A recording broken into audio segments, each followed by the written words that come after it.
while I still can. I like that. All right, Live Good. Universe, we are here with AlanHeap. This is going to be a lot of fun. He is joining us from the UK, and it is still light and bright over there at, 10 after 8 in the evening, and it's going to be light and bright there for a couple hours still because it is the summer. So, hey, this is what I always do.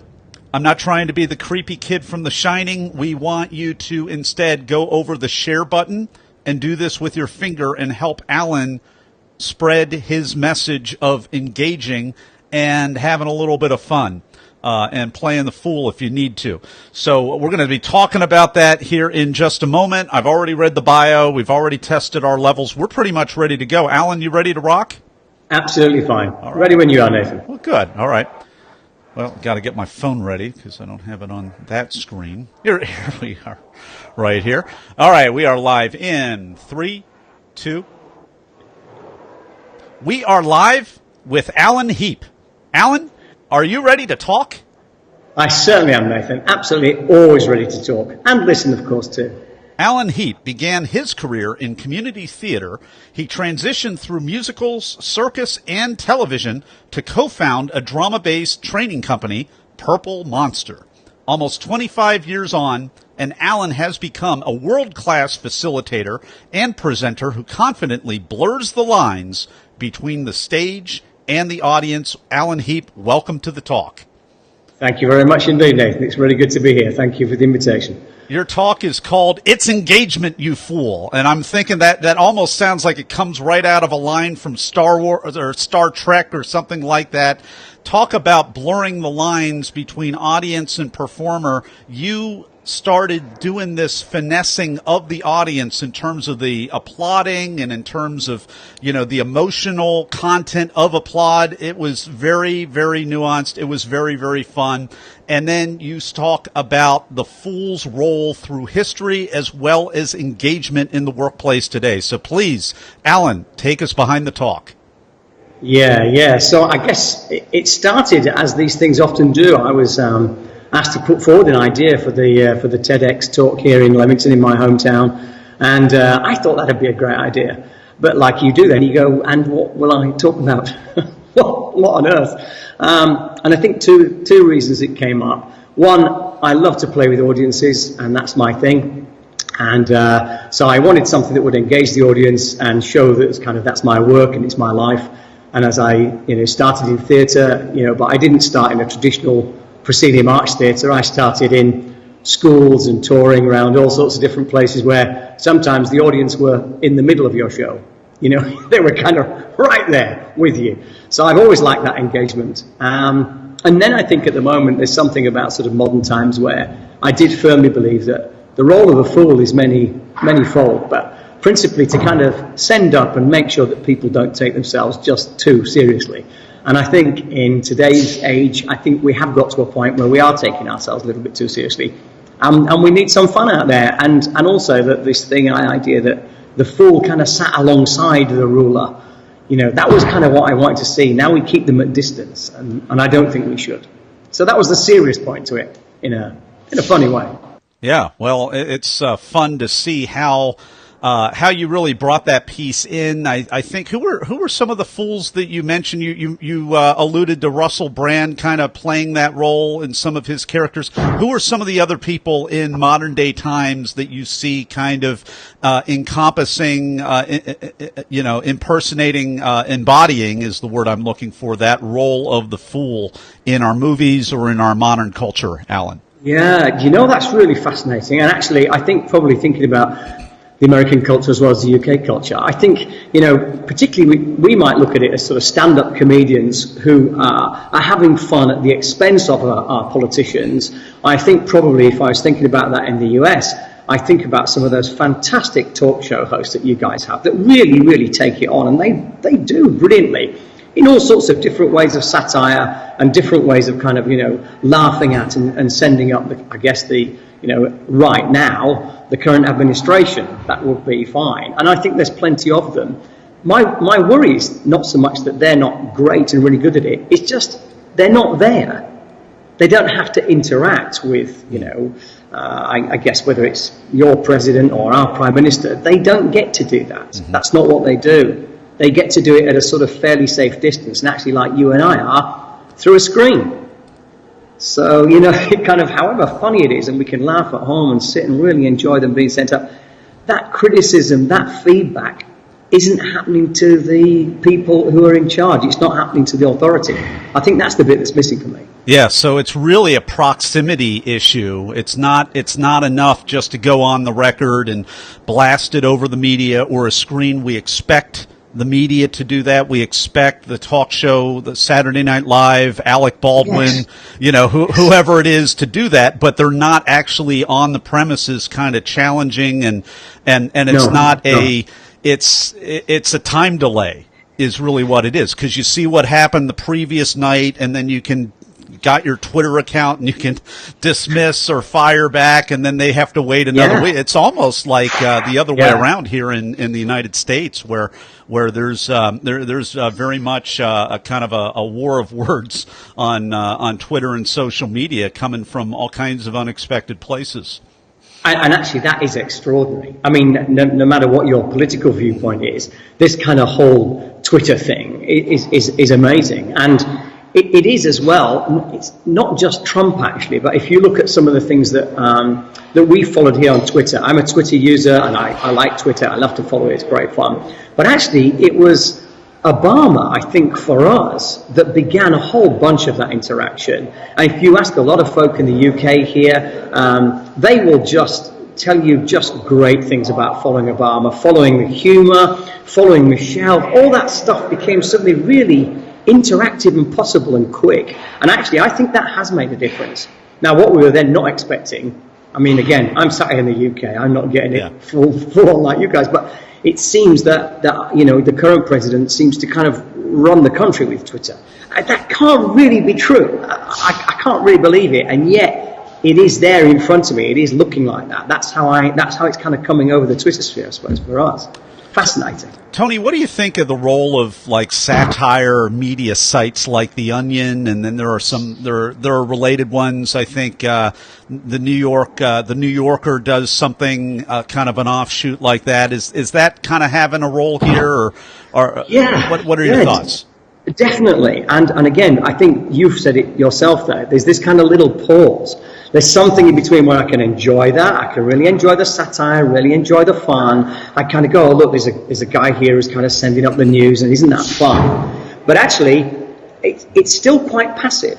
I can comment on it, and I can say whether I liked it or enjoyed it or not, and they really are fun. And by the way, not just that, but serious journalism, whether it's the HuffPost stuff, whether it's, a New York Times, these things are filtering into our media all the time, and we're really enjoying them. But we just enjoy them passively. We comment, we get trolled, we don't get trolled, we comment again. But actually, it's the immediacy that I think is quite interesting. And one thing you can say about Trump, regardless, is that we kind of see this thing of Trump just pushing this stuff out. What's weird about it, I suppose, is sometimes it seems utterly disconnected to the real world at times. You think, what the heck? Anyway, there you go. And then I think what's happening there, though, is he isn't necessarily listening to the stuff that's coming back. He does love to ping things out, but not necessarily to kind of take on, is he really listening to the opinion and the thoughts, I guess. And maybe sometimes humour is a way through.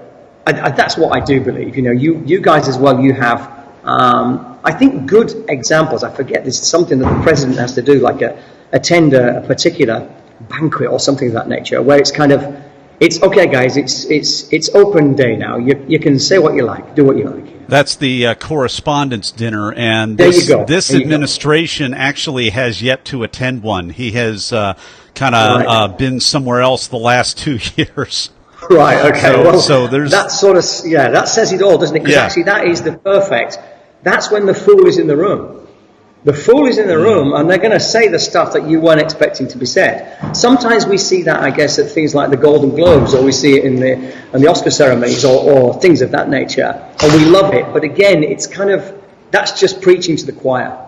Yeah, it's a lovely club that we're all part of, and we want to laugh at, but it isn't direct. Yeah. Hard. Well, and Alan, it occurs to me, I watch a lot of weird documentaries about political upsets and things like that because it's really just kind of fascinating. And all these it's about 18 months since our elections in the United States, so they're all starting to flood out. And I think they can all agree, and this goes back to the jester being in the room. You brought up Obama, you brought up Trump, and some people believe that the moment that Trump was the final straw was when he showed up at it was a correspondence dinner or some kind of a roast or some kind of a lively thing like that, and Obama was the president at the time, and Trump was a reality show star, and it was one of these things where I think it was the birther controversy or some of the things that the current president has kind of drudged up. And so the president of the United States played that role of the kind of the jester in terms of bringing out, all of the hard decisions that Trump had to make on the Celebrity Apprentice, like who to fire. Is it Meatloaf or is it going to be, this rapper over here or Gary Busey? I don't know. And Obama said, those are the kinds of things that would keep me up at night. Kind of thing, and the whole room applauded and laughed. Isn't that extraordinary? Because then we're talking about, in my old medieval jester example, we're talking about the king playing the jester, which is an extraordinary thing. I mean, and of course, I think personally speaking, I think Obama's humor is wonderful. It really gets me a lot. We've had the opposite here, where we've had our fool. He is in Parliament. He's very, very important position in Parliament now as the Foreign Secretary, which is barely believable.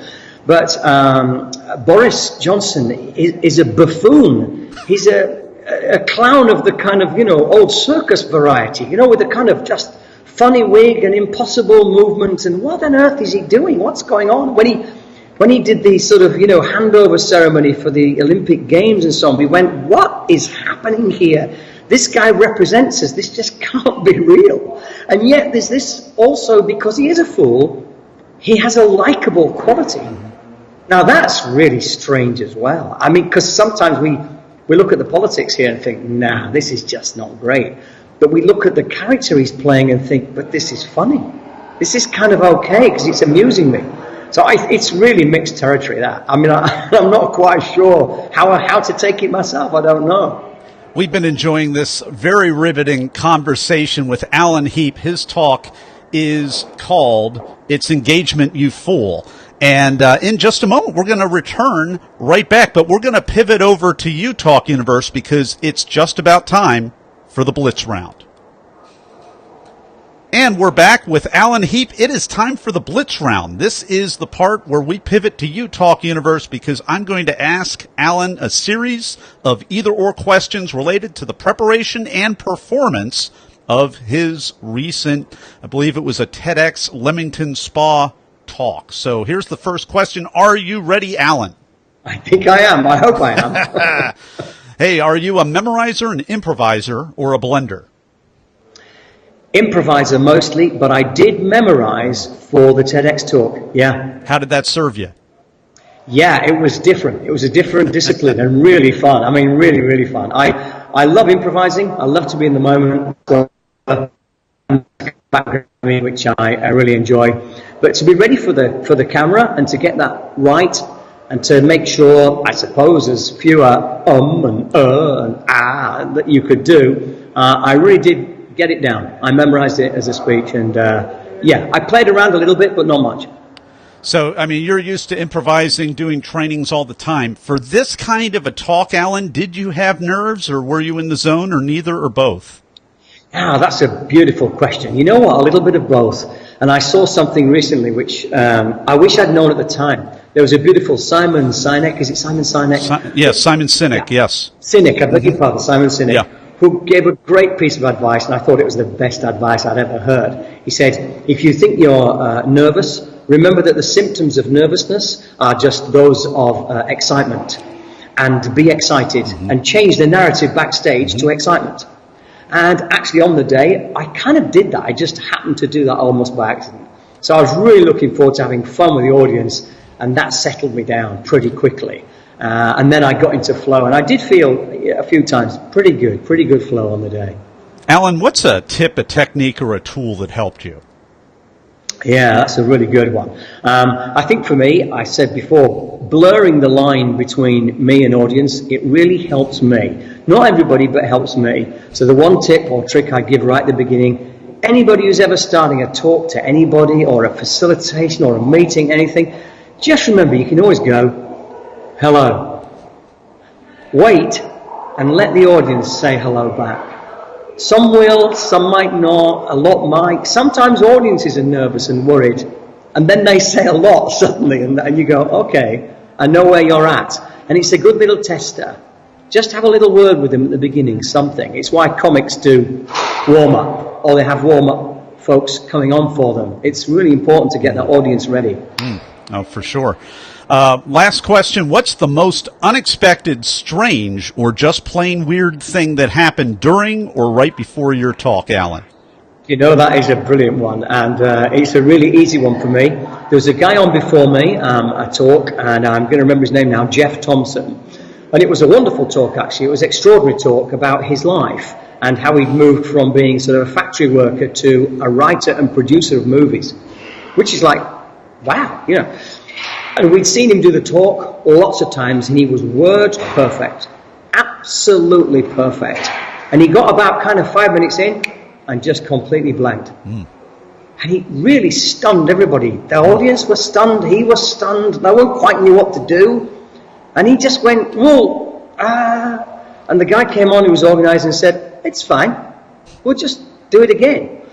And he did, and he was word perfect and brilliant, and the live audience were amazing. They just adored it and loved it. I'm not quite sure it ever got that power on the video. It's really interesting, but in the audience moment, it was a heck of a moment. We've been enjoying the Blitz Round with AlanHeap. His talk is called It's Engagement, You Fool. And if you want to check out that talk and you're too lazy to type it in old school way in YouTube, we've got a show notes page with a clickable link. You can just go to BeTheTalk.com. You can watch that talk, as well as you can connect with Alan and learn some of his amazing solutions for engagement and participation. His website is on the show notes page as well at BeTheTalk.com. You can go to purplemonster.co.uk, purplemonster.co.uk, and we're going to be back with AlanHeap in just a moment for the final word of advice. And we're back with AlanHeap. It's time for the final word of advice for Talk Universe. Well, it's a fascinating bit, this, I think, Nathan. For me, the whole thing about engagement and engaging with audiences, and more than anything else, and I was given this advice by a theatre director a long time ago when we used to bring people up into the show as a volunteer. And it's always a bit dangerous. It's always a bit edgy because you never quite know what they're going to do. If they're not sure what you're going to do, it's like, oh, you know, whatever. And he always said, look, golden rule here. Anybody's going to be part of your experience, you're going to take care of them. And whatever else it is, it's about them. It's for them, it's about them, and the connection with them is everything. And ever since that day, whether I've been performing, talking, facilitating, that's it for me. It's always about that audience, and that's what it's for. That's it. AlanHeap, thanks so much for carving out time from your conference and coming and giving us your wisdom here with Talk Universe. Thank you very much indeed, and it's been a pleasure to be on Be The Talk, Nathan, and I hope to talk to you again at some point too. All right, that's a wrap. However, we still are Facebook Live, so it looks like we got some thumbs up. That's always good to see. Everybody, if you have a question or comment for Alan, just put it here. Even if we're not live anymore, I'm sure we'll check out this page and be able to see that, as well as don't forget to wiggle your finger over that share button to help him get out the word about foolishness and engagement. It's so important. Take care, everybody. We're going to go offline.